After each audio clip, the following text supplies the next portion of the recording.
I'm just going to focus on pretty pictures, bad jokes, and some sprinkles of important information.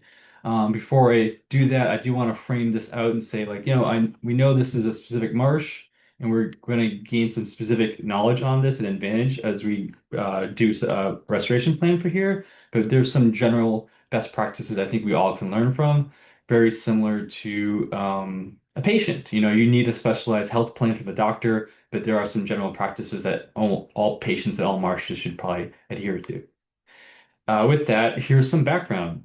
So, Great Bay is in the coast of New Hampshire, nestled between some massive coasts of Maine and Massachusetts. And this is one of the biggest estuaries. There's two estuaries in New Hampshire, and Great Bay is the biggest, and it's highly recessed.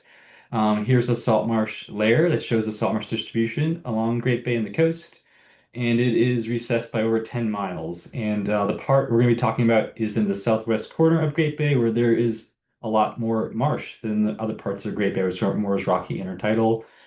It is a polyhaline site, so it fluctuates mostly between 20 and 30 parts per thousand. It's about 2 to 3 meter tide range, so mesotidal, which is about 6 to 9 feet. We have seen some massive storm surges, as Grant has shown pictures of before, that probably have accelerated some migration through some pulse stress.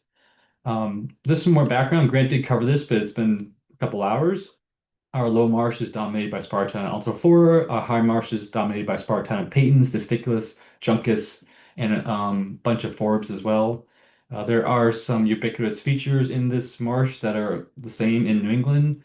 Ditching, whether it's from historic farming from centuries ago, or from Depression era, or from mosquito ditching. There's a lot of ditching, and some of it is evident through aerial, and some of it is subterranean.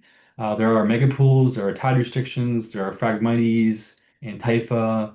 There's also salt marsh sparrow and sweetgrass and other rare plants here. And lastly, for the human element, there's birders and boaters, and there's a boat ramp here, and there's buffalo. There's no buffalo. I'm just sticking with the alliterative theme, but there's a reminder that there's farms, and these are hay fields over here and over here.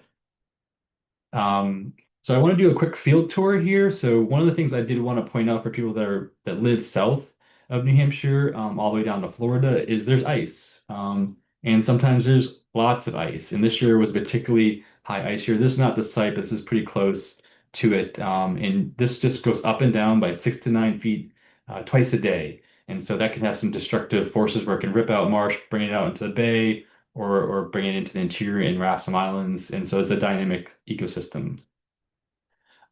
Getting back into this marsh, I want to orientate you into two different ways to look at this. The western portion here, like all marshes in New England, it has historic embankments from farming. And also similar to all marshes, it has transitioned a lot from high marsh to low marsh, as evidence of megapools. And this is the hottest spot of salt marsh sparrows in Great Bay. So something to consider for sure. We don't want to make any negative impacts to the marsh or the sparrows. In the eastern part of this marsh, we also have historic embankments and megapools to a smaller extent. But more unique to this area, we have migration area, and there's just more gentle slopes into these farm fields, which I'll show a little bit later. And we have a couple of tide restrictions here and here, which I also show a little bit later. So there are some practices that you might employ here that people have done in similar marshes with similar impairments, like runneling, single channel hydrology, thin layered placement, or beneficial reuse, or microtopography for sparrows. And in the eastern portion, since it's more unique to migration, we might want to consider facilitating migration or allowing migration to occur not naturally through land conservation. And here's just some field photos. This is not just a pretty sunrise, but also it kind of shows the megapools here in the background. And here's a close-up of the megapools in the summer and the winter here. And so they're just former high marsh areas that no longer able to sustain root and plant life. Also, we set up this net here. Adrian Kovacs, one of our colleagues, is doing this. We're not trying to catch the rare and elusive Kenny Raposa. We're trying to catch some salt marsh sparrows. So you do like a rapid demographic survey here, and there's a little nest here in the corner. In the western part, I wanted to show this in a different way. This is a typical profile of a marsh, from low marsh to transition to high marsh to transition to upland. And here's a video that kind of shows that. And so we're at the tidal river edge with the Low Marsh edge here. And then we're panning over towards the upland. And I did drink 3 Red Bulls. So I ran right up here to get to the High Marsh platform. Sorry, this is a little bit dizzying. This is the best video editing I can do. And here we have Peytons and Disticulus and Juncus in short to mid-form Altiniflora. And you can see this upland edge is pretty gradual. We have Spartina pectinata, Panicum virginum, switchgrass, goldenrod, mugwort, some shrubs, some subsaplings, and it brings you into a nice farm field. And it's a very gradual slope. Um, I forgot to click that, but I said all this anyways, so you don't have to read any of that. And then I'll advance forward.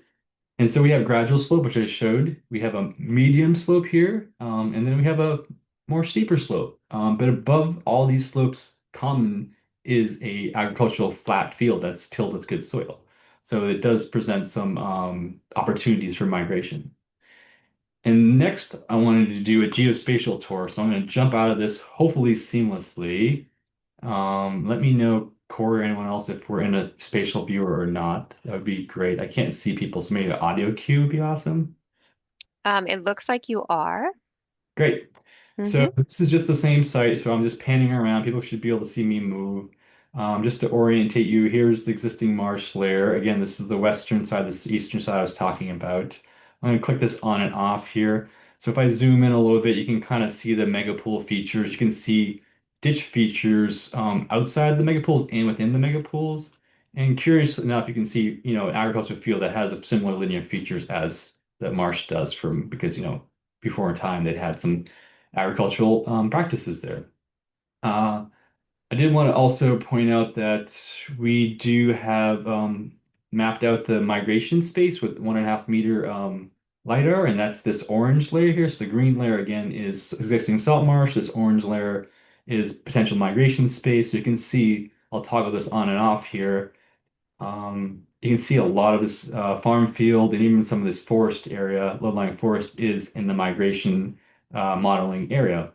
And it's not just in the farm field here, but it's also below these culverts. I'll toggle on and off again. Um, in this more like upper reaches of this marsh is also over here. And one other thing I wanted to show as I toggle on and off again is that we do own a lot of this land as indicated by this layer right here. Um, yeah, I think that was pretty much all I want. Oh, I did want to zoom out once more with this, not with this layer on, with this layer and this layer on. So we do have a lot of migration space here. It is kind of unique to this site, but also unique to this tidal river. So we have similar amounts of marsh and similar amounts of large migration area here. If you zoom out into Great Bay proper, most of our migration area is over in here, maybe a little bit in the southeast corner too. So this presents an opportunity not to just apply it in this marsh, but perhaps learn from what we can do here and apply it upstream or downstream, depending on which way you're going. And with that, I think I'll just wrap up and hand it over to Corey in the panel.